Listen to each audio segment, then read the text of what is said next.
What is up, guys? Welcome back to Shadetreegarage. Today we're building another SR20 because it seems like on the channel that's what we do a lot, and not to mention, well, the videos have done pretty good in the past, so I just figured anyways. So we're building another SR20 for my homeboy. I will put his Instagram in the doobly-doo down below because his car has made an awesome revival. Let me actually look it up on my phone.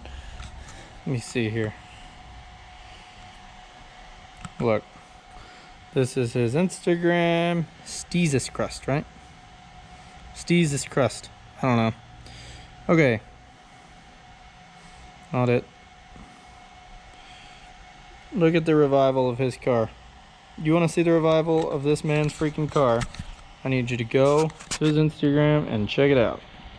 That's a little S13 that this thing will be going in. So that's cool. He's shooting for about 300, 340, something about there. This is a stock head SR20. It's an S13 SR20. I believe it's a, I don't remember if it's a red top or a black top. I'll have to ask him. But this one is a, we're doing a forged bottom end. So we're doing CP pistons, mainly connecting rods. Already got all my oil clearances figured out from, well, luckily the machine shop did it all. But I went ahead and double checked, and I can show you guys how to do that. I do have the factory service manual right here as well. So I don't even know where to begin with this. Everything from CP was perfect. Everything from Manly's been perfect. I gotta say, I love Manly stuff. I love CP Carrillo stuff. It's awesome. And then for the bearings that we're running on this car, we're running Clevitt bearings. Awesome bearings as well. Have no complaints there. Haven't done the rod bearing oil clearance yet, but I can already tell you that the ones that the machine shop gave him are freaking awesome. You can see where all this ARP stuff, we're doing ARP mains, ARP head. So everything's getting numbered here as far as this stuff, because we are pairing different weights up. I have total weights written on the piston, so 561.8. That's going to be the piston and the rod, which is pretty cool, I believe. Actually, no, I'm wrong. Yeah, I'm wrong. I had them all written down somewhere. Anyways, I have cylinder 1, cylinder 2, cylinder 3, cylinder 4 with their respective wrist pins, with the weight of the wrist pins. The rods already came very balanced from, I have the data sheet from Manly. And then the pistons, so you really don't want anything different. If you're balancing this stuff on a 4-cylinder, this is only applying on a 4-cylinder on because it's kind of canceling its way out, because you have 2 at TDC, a 2 at bottom dead center. You can have about a difference of a variation of 2 grams, but really with these, dude, I'm within about a gram of everything. So very tight on the engine and the or all the clearances as far as weight goes. This thing's probably going to run good. This bottom end should last him a very long time, especially after looking at the oil clearances. So let me show you. This is what we use, I'm sorry, to look up factory stuff. Anyways, I'm looking at a Sintra SR20 right now, which the bottom ends are the same. So this is, I don't want to hear nothing about plastic gauge. I don't have my big micrometers with me, so I have to do it with this method. So you can do it with plastic gauge. That's in the factory service manual and has its own thing. Obviously do not turn the crank as it says, because if you turn it, then you're going to smear your plastic gauge. So for oil clearance is what we're looking at. Let me see if I can locate it for you guys. You don't build an engine at limit. That's stupid. You're building a worn out engine if you're building at limit. We want to build it standard between 0.020 millimeters and 0.045 millimeters is what we want our oil clearance to be. So, and it also has it in thousandths of an inch and all that, but we're not really that concerned about that, because our plastic gauge, you flip it over and then you will have it in millimeters. So you set your little pieces of plastic gauge about a 1/4 inch long is what I like to do. Set them down on there lengthwise like that, and then go ahead and torque everything down to the factory specs or your ARP stuff if it's different. In this case, it's all correct, or you know, like a factory one. So we torqued it all down. I did put the lube on here. I don't put the lube on there because in the instructions it doesn't say to do that. It just says to do it on the end with the nut of the stud, and then also get all your studs in by hand tight. Don't start getting an Allen on here and running them down. That's just for getting them down quick. So then you want to get your bearings on your caps, clean everything, clean the hell out of this thing. You do not want anything being stuck in here. Dirt can change your bearing clearance. You get dirt under the middle of this cap and you're going to have a messed up oil clearance. You're going to think you built it right, you didn't build it right. So anyways, you can see where this smushed down, and it's really hard, like I said, on GoPros to see if they're focusing, so shame on me. And then you want to compare it. So we're obviously in between that and that. We're closer to this, which is what I like more, and that is 0.038, and then our top is 0.025. Remember, we need to be between 0.020 and 0.045, so we're perfectly in spec, and I can just do everything. Our largest one was down here, and that's partly my fault. I rotated it, but even then it's still in spec. So we're good there on our oil clearance. You do the same thing to the rod. Take it all back apart, and whenever you assemble it with plastic gauge, do not do any oil. You don't put oil on there, because oil takes up some space, and then it may float away your plastic gauge. You don't want to do it. And then like I said, if you rotate it, you're done. You just screwed up your plastic gauge. And I always do it on the top because it's easiest. Hell, that may be the way that they want you to do it. Anyways, bearing clearances on this guy are looking awesome. So we're now going to remove the crank, get all the studs back in. I'm going to go ahead and get some engine assembly lube on this, get all the caps lined back up, and then we'll torque it down. And something that always messes me up on SR20s, so your numbers, when it comes to your main caps, your numbers, if you're looking at the block like this would technically be the passenger side of the block. Numbers go on the passenger side or right hand side, the side with the oil cooler. So they don't go over here, so don't put the cap on backwards. Yes, it will matter. Or another way that you can look at it is the bearing lock, that little tab right there locks on with that bearing lock down there. Same side, not different sides. Again, what'll happen, don't know, but I know the sides of this, see how that side's flat, that side's flat, that side is not flat.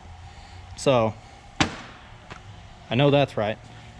Do not forget your thrust spacers either. I'll show you where those are. They are on this middle one. They do have a locking tab right here and over there.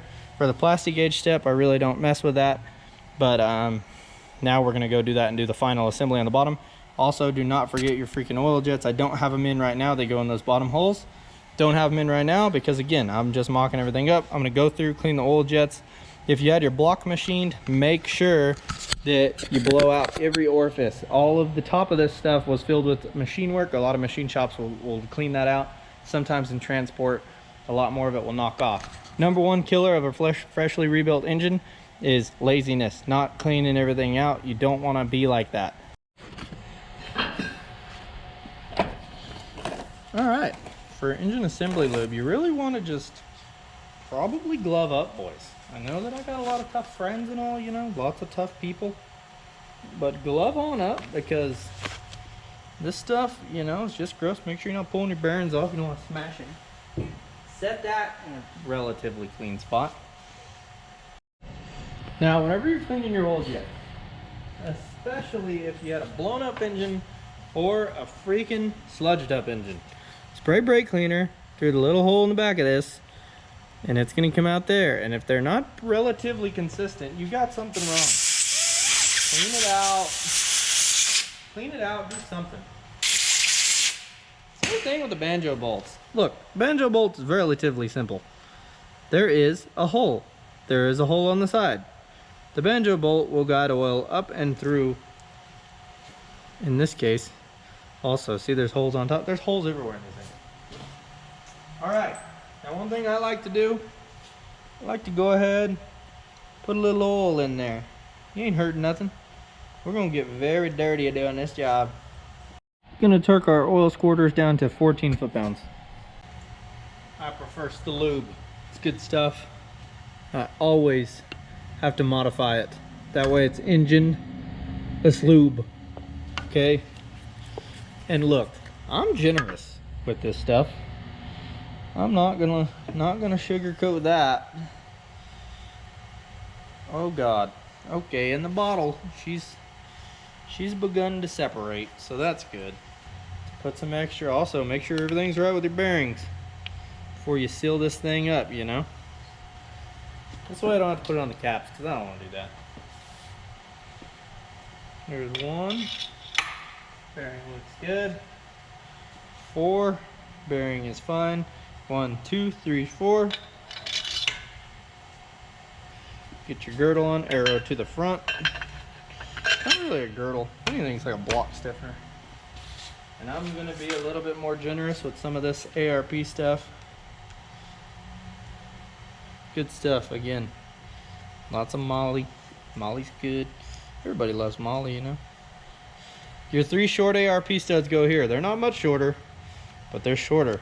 Just remember that. If not, I like to use the old term, you know, you don't do it right, you do it twice.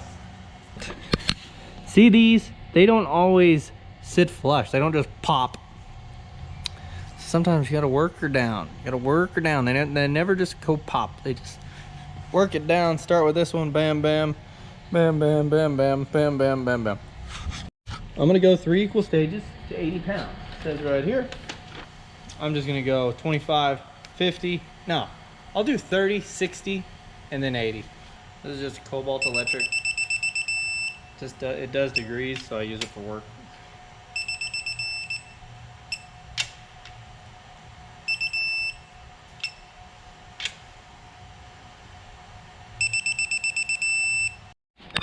Alrighty guys, so I went ahead and measured the oil clearance for all of the rods. I won't show them all to you, but I will show you a couple. So here's number 1. Don't know if you can kind of see that. We are within spec on there. That's about a 0.038-ish. And they're all pretty consistent about there, if not a little bit tighter. So that's good. So all the rods, actually, the rod bearings and stuff that he had paired up with them are great, that the machine shop did. And I do have everything kind of, I had them wrapped because the way that I did this is I wrapped these in duct tape not to hurt the sleeves, set them up in there, torqued them, and then I pulled them back off again. You don't want to rotate them, and then I put rags on the side to keep them from rotating. You can also do it with crank out the block, but I've done it like both ways, and torquing them up kind of sucks. So I did it this way. Now we got to do the ring gap next, and then put the pistons on the rods, and then put the pistons and rods in. Alrighty guys, I already got the rings gap, made its own video on that, so if you want to go see the video on properly gapping your rings, because it just depends on power level as well as your pistons. So I did get one of them in there, and that was the one I did, I believe, in the video. So on this one, just wanted to show you guys, just in case you've never assembled a piston before. So I usually get it about that amount. If you scratch it right here, it's okay, even though it's not really like, you don't want to do that. And I apply a little bit of pressure. Get your tool in here in that little spot. And watch out, when these things fly out, they go straight for the eye holes. And then you want to double check that it's in its little groove. Let me see if I can. You want it to be in that groove in there. If not, it won't be a good thing. That one's in. I like to take a little bit of assembly lube, put it in here. Same thing with your wrist pin. And these guys are not directional. If your pistons and rods are directional, then you need to pay attention to that. So, get everything aimed to the front. There we go. Slide that in. It'll stop on that ring that you just put in. Lay it back down and then repeat your process. Same exact thing. And your first few that you ever do are going to take you probably longer than the other ones. Because by the time you do them all, you'll be a bit of a pro at this. And you can work them down. You should hear it snap in its groove. And that one's in its groove also. That one's ready, and now I'll show you guys how to set your piston rings. I'm going to go ahead and drop these two in, and then I'll show you guys on the last one, cylinder 4. Oil ring expander, top oil ring rail, bottom oil ring rail, second compression ring. This is to the front, it's directional, and then your top compression ring. So pretty much opposites on a lot of stuff. And if I have to, I'll try to remember to throw that in. So then you can just, so if I'm doing with the front over here with the Manly logo, I want, these rails are nice because this oil rail has a paint mark on it. Some of them don't, so that makes it kind of tricky to find where the oil rail is the jagged little spring looking one. Well, the rail is these little metal ones, and then you have your other part of the oil rail. So sometimes it's difficult to not spin the entire thing.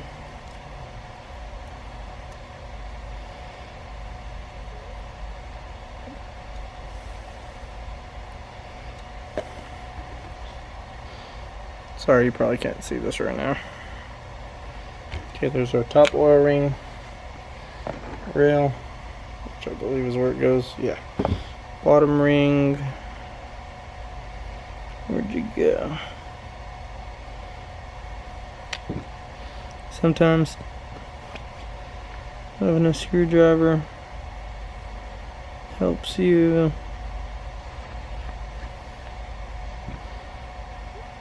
And then there's your bottom ring. And then our top guy's over there. And then our, where did it want our second compression ring to the front, first compression ring gap to the back. Top compression ring, bottom compression ring. Now, I really highly suggest, and I mean I highly, if this is your first engine you're putting together, get one of these piston ring compressors that's like this. Waseco makes them. I think they're like $30. This one's really dirty because it's an 87 mil. I can't use it on this build because we're using stock compression or stock size pistons. Thick on one side, thin on the other. It's chamfered, so you can just slide the freaking piston down in there. Easy. So I like to get a rag, put it around the bottom of the piston. Don't mess up your ring orientation. Set this guy in a vise, and I'm only doing it like that with a rag because I don't want to hurt it. Literally, I do not like these piston ring compressors. It's this style. It's a blue one's AutoZone special. You push that little thing to loosen it. This has 2 layers. It's important that you keep them even. And the reason I don't like these is because sometimes they'll try to spin your rings. So just keep an eye on your ring gaps. But if you do it all right, you should be okay. I think I kind of went a little too tight there.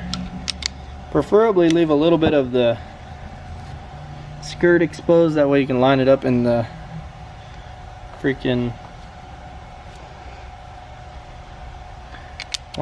cylinder. See that little lip? That little thing right there is to catch the head so it doesn't try to slide in. And then the other thing is you want to put some assembly lube down there, wherever you're doing. You don't want to let this guy, the rod end, hit that crankshaft and hurt it, or the side of the cylinder. Alright, now I'm going to hold it from the bottom because I don't want it to hit anything. And also recheck that.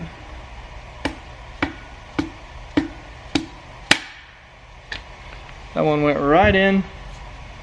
And then again, kind of going by feel here, you'll feel the rod come down with your finger up in here. Just guide it down. You don't want to scratch anything. Excuse that, my fingerprint is on it. Be left with that right there. I do have like fingerprint mark and some plastic gauge mark. Get this guy set on there. Again, I already have some assembly lube right there. The numbers are going towards the numbers. Install your hardware.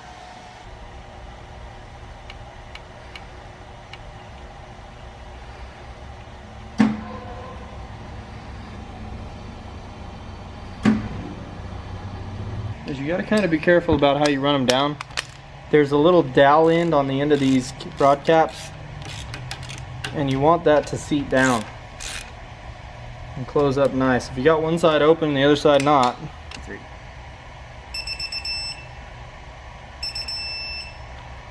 Alrighty guys, I gotta say thank you for watching. Thanks for tuning in to another Shadetreegarage video. Really glad to be doing another SR20 for a friend. Just super happy because the SR20 build video in the past that I did was the biggest video on my channel. I think it's over, or just about 60,000 views, so I really appreciate that. Thank you everybody that's been watching and still continues to comment on it. I really like comments. If you comment, I will reply to you. Sometimes it may take me 1 or 2 days, but I always try to get back to you, especially if it's about something help or mechanic related. I've thought about doing some live streams and maybe like asking or answering some questions, But anyways, thank you for watching this. I really hope that it helped anybody that's building a bottom end on KASR, RB, whatever you guys want. Also, I did buy a new car, and the only hint that you'll get is over there, but that's it. Other than that, which is kind of weird too, it's a car that I would not, you would not think that I would buy, but it's an awesome one that will be coming to the channel probably in about a week. So I'm super excited for that, maybe even less time than that, we'll see. Anyways, bottom end of this SR, tuned back in for the timing and the top, the head and stuff. I believe he has the head over there, stock head, nothing crazy to that. That's the only reason why I wanted to include it a little different. He also did get a Cometic gasket, but for now I'm going to work on the oil pan and that kind of thing, the girdle or whatever else I need to do. It's been a while. So yeah, actually I'm probably going to get the head on. I'm really not sure what I'm going to do yet. Alrighty guys, thanks for watching. Please subscribe, and I will see you guys later.